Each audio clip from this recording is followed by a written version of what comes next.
afternoon, ladies and gentlemen. It's an honor and a privilege for me to walk you through the last 100 years. And probably it will set up this next stage for the next discussion that is going to happen as to what we need to be doing for the next 100 years. I want to make it into a picture story, and I have tried to get as many pictures as possible since the days of beginning. And I've tried to minimize the number of words in the entire presentation and talk through it, and hopefully it brings in a lot of memories as well as some of the nice things that we as alumni went through over the last 100 years, okay?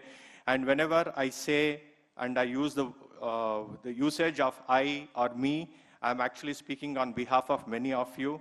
I have liberally, quote unquote, stolen many of the photographs that you had been posting on WhatsApp, Facebook, Twitter, some of the photographs taken all the way from 20s and 30s and all the way till now. With this, I'll take your permission to walk you through the last 100 years and see as to how we have done.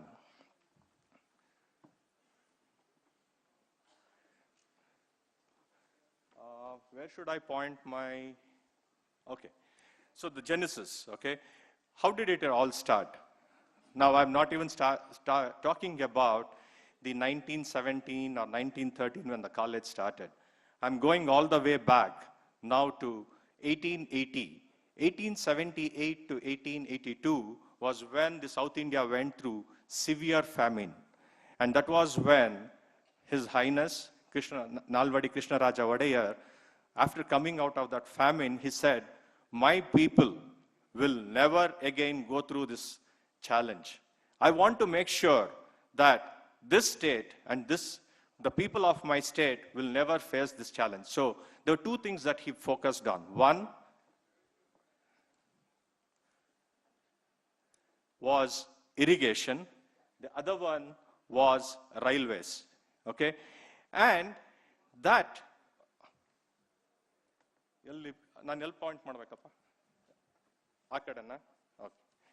so these were the two things that he gave in a lot of impetus.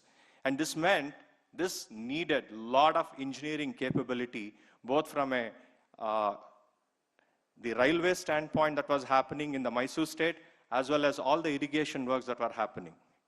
But there was a huge problem. The huge problem was that we were able to send from Mysore state either 2 or 3 engineers to Madras and Pune. And the request that was made was, is it possible for us to have about 8 to 10 engineers? And the proposal that was made was by none other than the visionary Sir M. Visvesvaraya. So he said, we wanted admission for 10 students annually, but the authorities in Madras and Pune could provide only for 2 or 3. And this is not meeting our requirement. Thereupon, we decided to start college of our own in Bangalore city. And that, ladies and gentlemen, was the motivation for starting UVCE.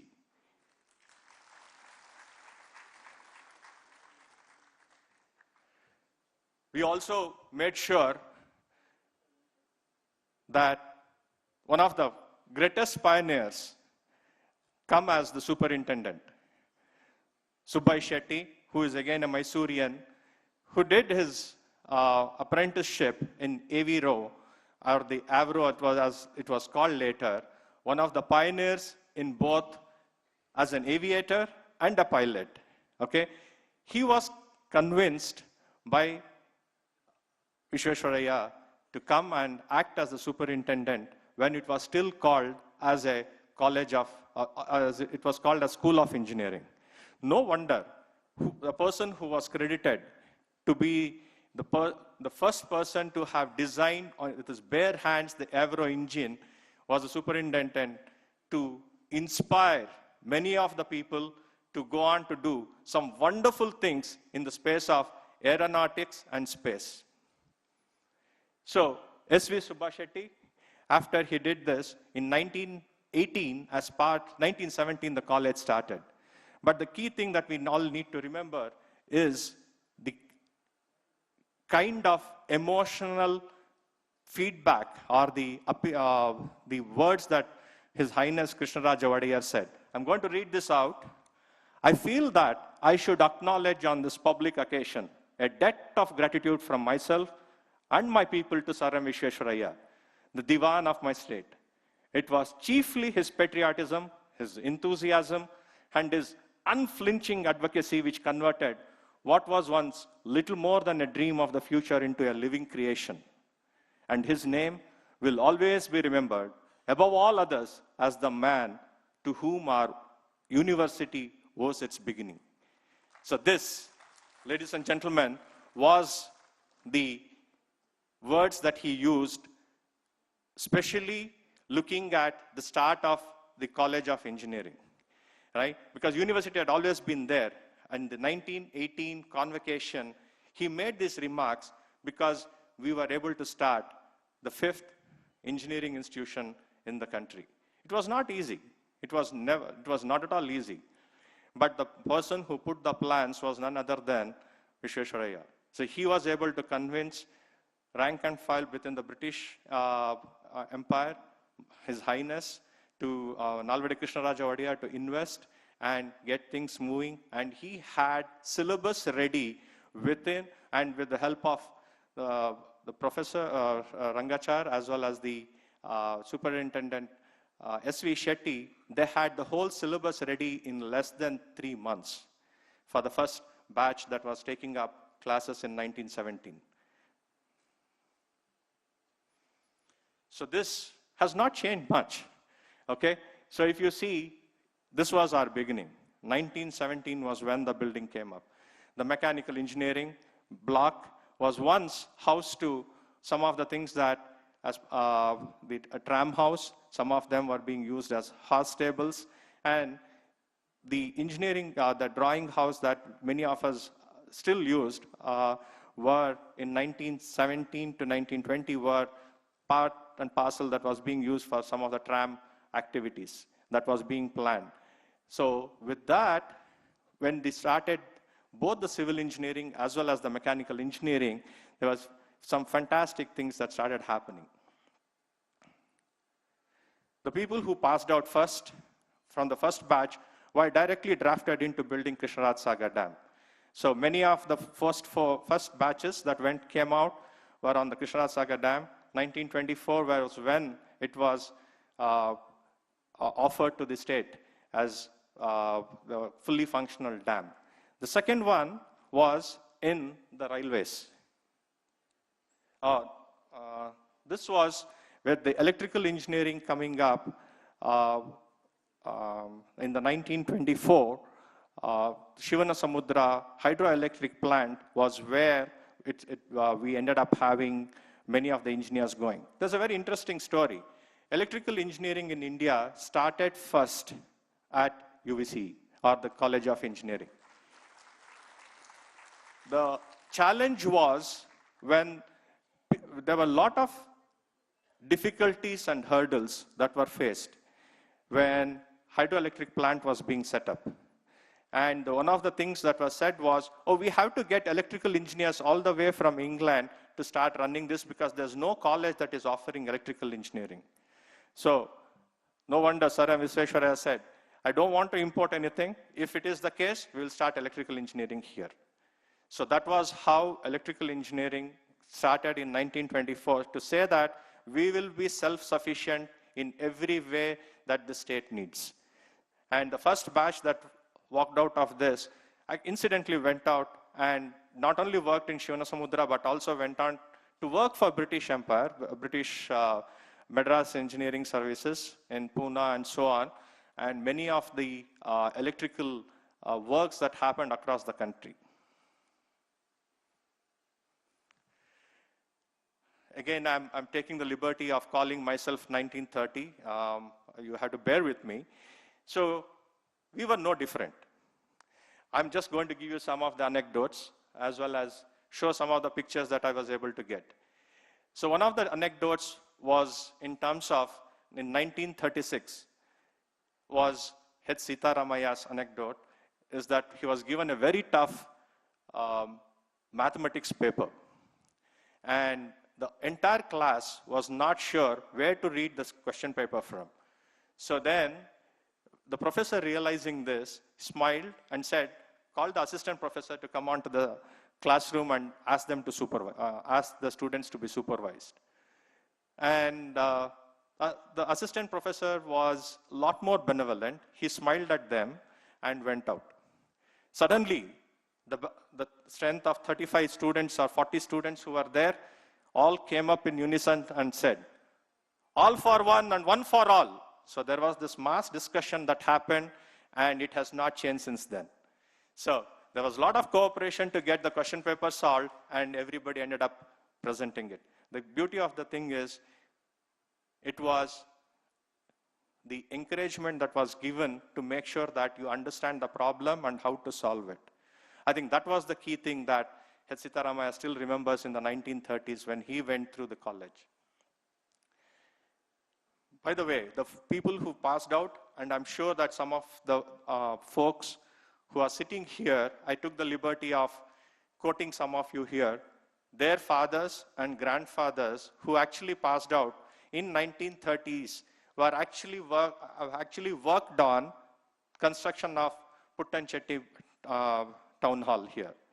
Okay, and it's with pride that they actually shared that it was their grandfather, it's their father who were in passing out in 30, 31, 32 that was responsible for making this town hall happen on time. If you see, in the background is UVCE. This was the 1940s.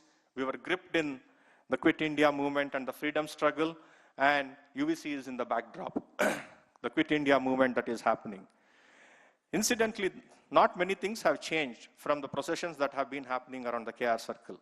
It's still the center of most of the agitations, protests that happen, and it has the history of clogging up the traffic for hours together. Whether somebody is getting nominated or somebody is getting fired, it doesn't matter, but still, the UVCE and KR circle has been synonymous with many of the protests as well as the agitations that have long happened. And this is not something new in the last 30, 40 years. So there is a precedence, so we can all take note of it. It started in 1940s, and we have continued the rich tradition, and we still maintain the same kind of activity around the KR circle. Despite all this, when we are in the classrooms, we have heard every noise that is possible. We have made sure that we have studied well, we have attended the classes, we have done our labs, we have written our exams in the same classrooms when protests are going on, and we have come out with flying colors.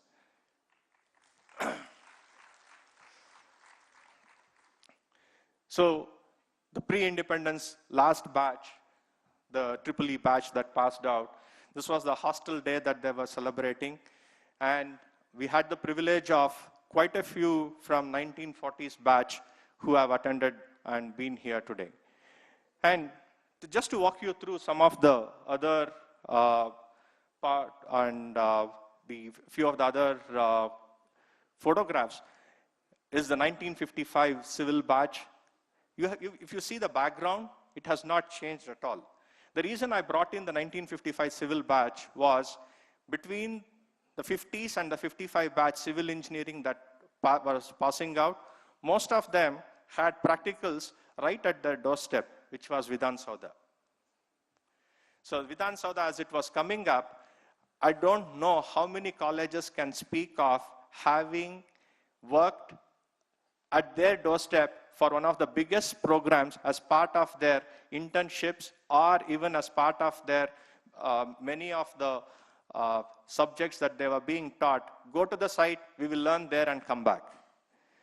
So this was 1956 when it got done, and we had the honor of having almost the entire civil engineering department student pass outs between 50 to 56.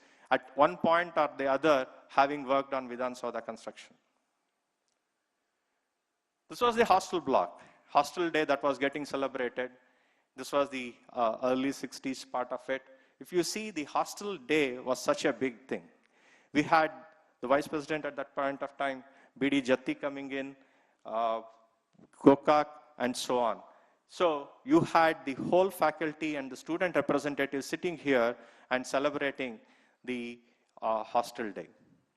And to look at some of the things that happened, this is probably the biggest thing that happened in 1960s, our Golden Jubilee celebrations. We had such fanfare, such emotions, such gathering that happened. I think we should be looking at this as the model and in terms of what happened for the 50-year celebrations. So there was the governor who addressed the gathering, and you can see the attentive alumni who are listening to it. There were a lot of celebrations, mementos that was done, and Gokak, in fact, had to say that he had the honor of sitting in front of the alumni. New department also got started in 60s, architecture and electronics.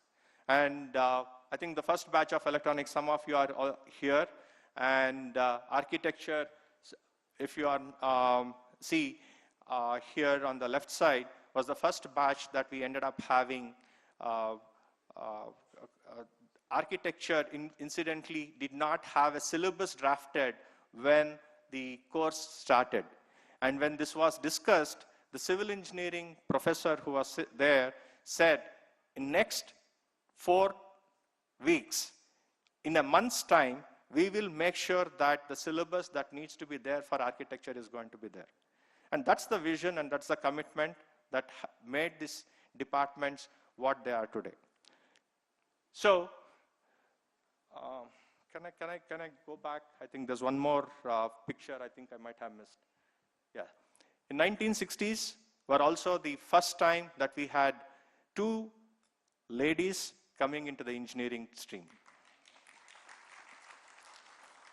Uma and Malini Srinivasan. There are very nice anecdotes about them. It was some of the challenges that they went through and the kind of warm welcome that they received from the rest of the students.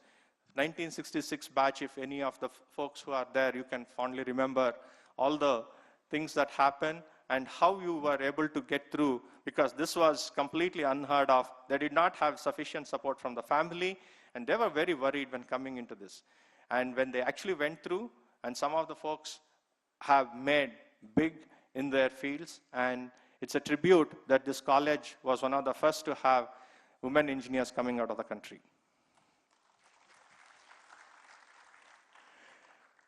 One of the things, me as a much later, not from 1960s and 70s batch, I've always envied the 60s and 70s batch has been, why did you all have a North India tour? What was this electrical engineering team doing 2 weeks in Shimla, Agra, Delhi? Because we were never allowed to go there, okay? Because we were told electronics doesn't need a North India tour. So if you see most of the folks, whether it's electrical, mechanical, or civil, everyone had a North India tour. And many a time when they ended up being in Delhi, they ended up meeting the Prime Minister, Vice President, President, and so on. I was able to get one of those fortunate photographs where the team actually ended up spending time with then Prime Minister Srimati Indira Gandhi. Some of the feedback that they gave was, she was so freely mixing with entire students. She had a hearty chat with all the students for almost an hour and then wished them and went off. Again, this is how our Payana has been. This is one, the first one is actually a 30s cycle story. The other one is the 80s cycle story. Nothing much has changed. The pose has remained the same. The attitude has been the same. The students who wanted to show off their new toys have remained the same. And the enthusiasm to go and explore has remained the same. What has changed is probably the state of the roads or some of the advancement in terms of how the vehicles that we are using currently.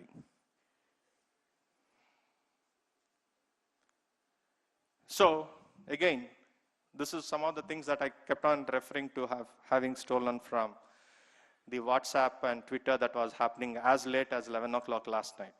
So this is a 1970 cultural program and drama that happened, okay? So that's the photograph.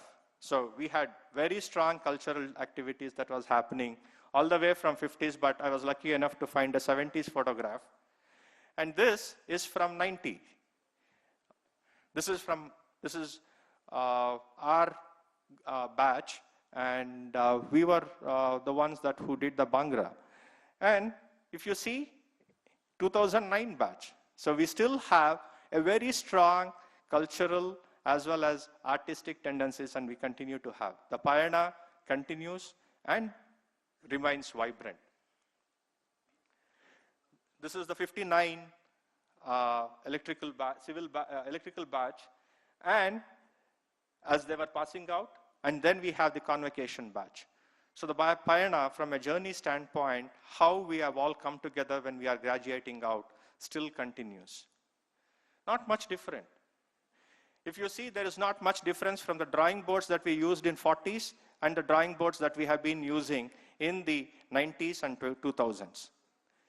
So many of the infrastructure, and I know I heard some of the 60s and 70s alumni speak that they had some of the lab infrastructure was from 30s that were deployed. And we said the same thing in 90s also. So some of the, we had for the first 2 years for electrical and electronics being the same, we had to have the honor of holding the induction motor, generators and all, and we had to calibrate. Can you go back, please? So some of these things, right? And we never knew whether it was working in 1960 or 1930, because we were all in 1980s at that point of time. So this was and the calibration of some of the data that we used to get was always challenging. But the key thing was that taught us something: never give up, because we had to complete our experiments, and we did not have the luxury of fudging the data and going and saying, somehow we have got this exact wave that we are supposed to get, or exact values that we are going to get, because the lab in charge who used to be there used to make out very clearly, ಅದು ಕೆಲಸನೇ ಮಾಡ್ದಿಲ್ಲ, ಅದು ಹೇಗೋ ಬಂತು results. So with that, some of the things that we have seen is how a lot of labs need a dire need of some of the infrastructure upgradation that is required. This, as a UVCE in 1930s, this is the one that we have seen, the UVCE in of late. And this is the colorful UVCE that many of you may not have seen when it comes up during the Milagro. What holds all of them together is this: the Ganda Berunda Lanchana. Namma Rajyada Lanchana, Ganda Berunda. So, but the key thing that is there is, towards the right of the Lanchana is what depicts an engineer. The mural that is there actually has the slide calipers, the sextant, and so on, which actually is the one that we have used, whether it's the civil engineer, mechanical, or electrical at that point of time. And that's the one actually which is there. It doesn't matter whether the college is from, the building is from 30s or 60s or 90s or 2000 and 21st century. The innermost desire as to what we want, when we are an engineer, what we want to be and what we want to do, is one of the key things that we have to remember. The people who have made it possible, the principals, all the way starting from Sheshachar, the first principal, till Dr. Venugopal. I have missed out Ramesh, because these were all the past principals that I took up. Ramesh sir, you are still the present principal. And then, I don't want to go, but each one had a tremendous influence in how college turned out to be. In the last few minutes, I just want to start off with one of the greatest books ever written has been in Reconstructing India by Sir M. Visvesvaraya. The reason was, he said, I want to build these institutions, these industries, because building the nation is one of the critical and most important things that an engineer has to do. And that was one of the key things. And how well did we do? Let's take a look. Just a few of them with us today, and many of them in the room, many of them not in the room, not in Bangalore, elsewhere. But these are the diggajas of some of the diggajas who have passed out of this university. It's not just in the field of research and industry that we are looking at. People who have gone on to head some of the biggest and teach in some of the biggest universities. Again, I have taken just a sample. Whether it is S.S. Iyengar, can we go back please? Whether it is S.S. Iyengar, Dr. Keshavan, K.R. Srinivasan, B.T. Lakshman, who started the engineering college, Dr. Mane, Chidanand Gowda, N. Ahmad, Dr. Natarajan, Dr. Ramnath, who incidentally happens to be my dad's classmate. So these are all the people who actually have made tremendous contribution in the field of academics. It doesn't just stop there. In the field of services, armed forces, today we had the honor of having Air Vice Marshal Abhay Kumar, Brigadier Gopal, Major General Neelkantappa, and then we have Lieutenant General Sundaram. So all these people sitting with us today, it's just a great honor. These are the people who stood for us in the most hostile territory, defending what was taken for granted by many of us, or what is being taken by many of us today. Manjunath Prasad is the IAS officer from 1987 batch. Ashok Kumar Manoli is from 1977 77 batch, who then multiple chief secretary, principal secretaries and so on who are retired. The reason I wanted to talk about this is, in the field beyond education, field beyond academics and industry, which I have not even come to yet, these are the people. We have the honor of having Dattana, Wing Commander H.E. Dattatreya, sitting with us here today. Vijay Bhaskar, I'm quite sure many of you will be familiar with all the music from Belli Moda onwards that has been there. He's from 1951 mechanical batch. Shatavdani Ganesh, Mano Murthy, the Mungaru Male fame. Ramesh Arvind, I'm quite sure that many of you are very, very familiar with Ramesh's the kind of contribution and the recognition that he has got. Rupa, 1 year senior to me, one of the biggest authors in the new age, and incidentally, her father is also from UVCE and sitting right amongst us. So the reason I started off with Reconstructing India and the vision of Sir M. Visvesvaraya was, how have we contributed? Riding on the shoulders of a colossus, there has been a colossal contribution done by many of the folks coming out of UVCE, whether it is armed forces. I just took a snapshot of some of the companies where many of them retired as directors, chief general managers, chief engineers, you name it, across the country. This is just building the nation part of it that I'm speaking of. They went all around, worked every institution that is there, and made sure that the vision of Sir M. Visvesvaraya happens, which is build the nation. Again, just a partial list of some of the universities. The whole idea is, these are some of the biggest and the very well-known university logos that I have put in there. Almost all engineering colleges that are there in and around Bangalore, their principals or directors are from UVCE. Most of the biggest departments in the mechanical and civil engineering field and many of the electronics field are being held by the students of UVCE. Some of them have had the honor of having the either Professor Radham Narasimha or somebody else as their teachers also. So it's with that great honor that we see that in the academia field that they have made a huge difference. How have we built?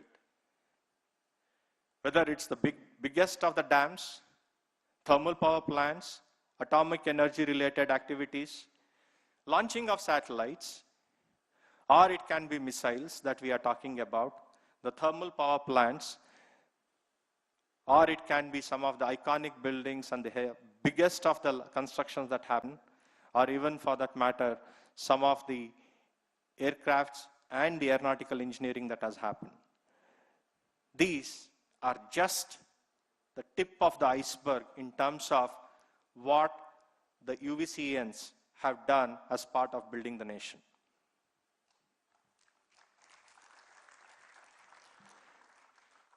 When we start coming into the 21st century, one of the things that we always look at is, hey, who is coming, who is hiring, and so on.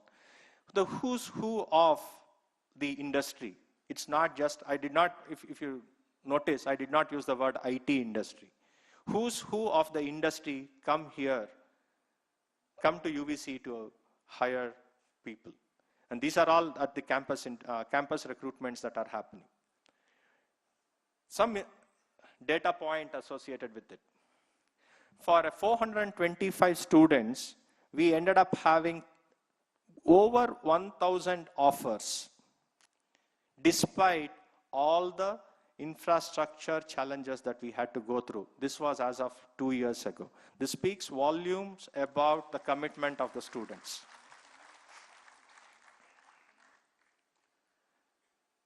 We have a rich legacy, yes. That's what we walk through and almost everybody says. But in terms of where are we heading? I think that's the part that is going to be there after the lunch, okay? But I just want to make sure that this is the food for thought in terms of what we need to do.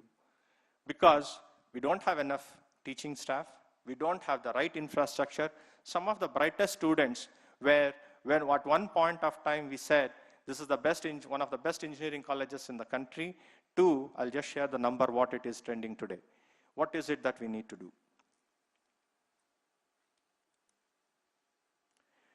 I know there has been some discussion around university and affiliation and so on. But one of the key things that was mentioned by Professor Radham Narasimha as well as others is, and this has been there for some time, is what does it mean for UVC to be autonomous? What does it take to be like an IIT? Okay, so this is how it is currently ranking. 9th in Karnataka, per the survey conducted in 2016. This is something that we certainly need to look at. There was a time when we said it was 5th in the country. At least in my time, I knew very well that it was 2nd in the state because the first was NIT Surathkal. If I don't get it in NIT Surathkal, I know I have to come to UVC and nothing better than that. But today, if I end up seeing 9th, I think this is something that we need to ask. What is it that we as alumni need to do to ensure some of these things get changed? For we want to relive the golden UVCE days. The kind of legacy that many of the folks that I just spoke of and who are here, the way they have made UVC is so proud. How can we say similar things 25 years from now, 50 years from now, for the folks who are passing out in 2000 and 2025 and so on, what does it mean for them to look back and say, 50 years back, these are the people who passed out and made the difference. I think that's what we need to look at and make the thing. My closing remark is going to be a statement that I have taken from Air Vice Marshal Abhay Kumar. May the glory of UVCE continue to grow far and wide and even spread to the other worlds in due time to come, because we have touched every part of the world. No, make no mistake.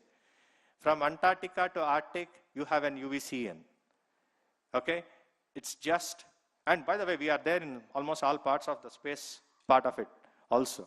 But when we start settling there, a UVCEian should be there, is what Mr. Air Vice Marshal Abhay Kumar said. And with that, I hope you enjoyed the last 35, 40 minutes of the 100 years that we have walked through. And what is it that we need to do is some of the things that I would like to discuss as part of the networking session, and some of the commits I would like to see from each and every alumni that is here to make UVCE reach its golden days. Thank you.